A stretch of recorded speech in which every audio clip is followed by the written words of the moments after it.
It's Backfire.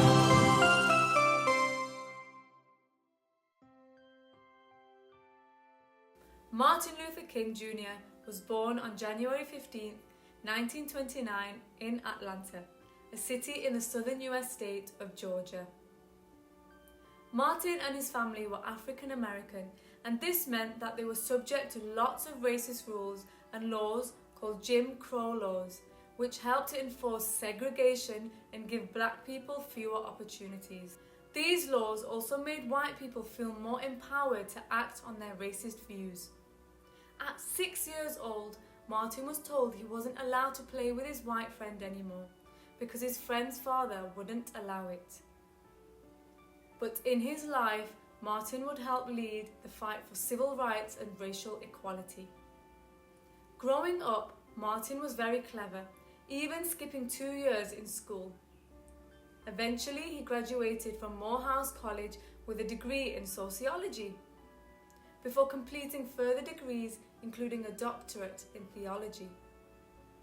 Martin's father was a preacher, and Martin wanted to follow in his footsteps and be a minister.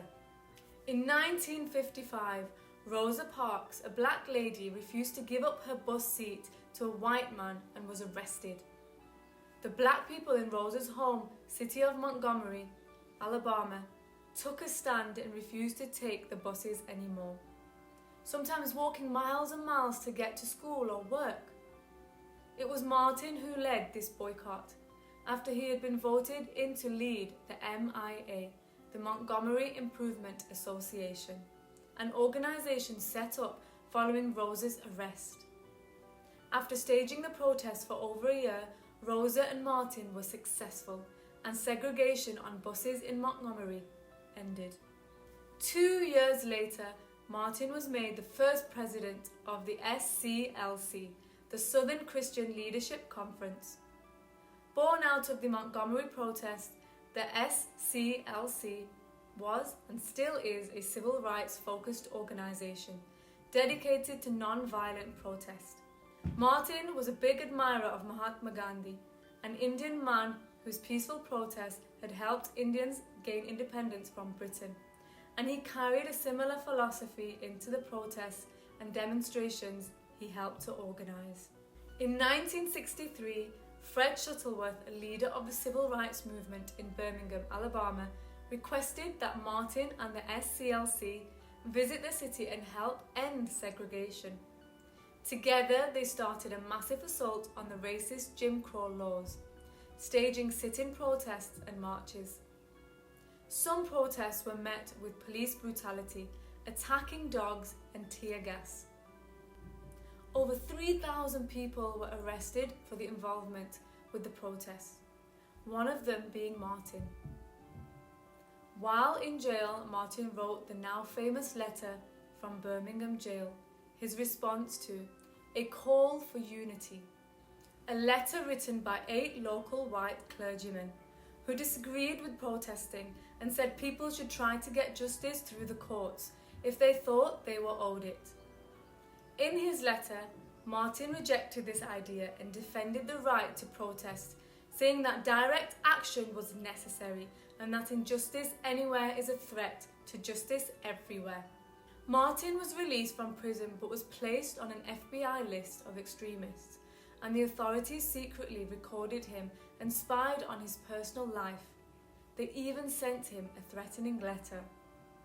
Later on that year, he helped to organize the March in Washington, the civil rights movement's biggest demonstration. Between 200,000 and 300,000 people marched on the nation's capital, and it was there in front of the Lincoln Memorial that Martin delivered one of the most famous speeches of all time. I have a dream.